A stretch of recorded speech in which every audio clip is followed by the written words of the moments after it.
Savobga ham baribir tekinga qilmayapti bular degan fikr keladi. Biz ham misol uchun hozir xolisani qilamiz-da. Misol uchun oldingi borganimizda salla nimadan foyda qilasanlar, qo'y ustidan pul ishlayapsanlarmi, sallaga nima naf deganda, biz prosta xolis.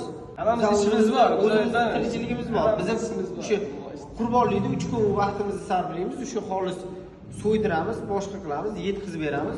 O'sha oilalarga yetib borsa bo'ldi. U mehr oilasiga biz doim ro'zg'orlik berib turamiz. O'sha ehsonchilarnikini olib berib turamiz-da. Bu ham xuddi shunaqa bo'ladi-da.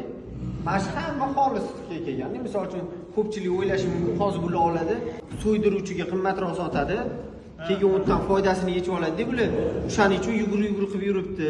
Savobga ham baribir tekinga qilmayapti bular degan fikr keladi.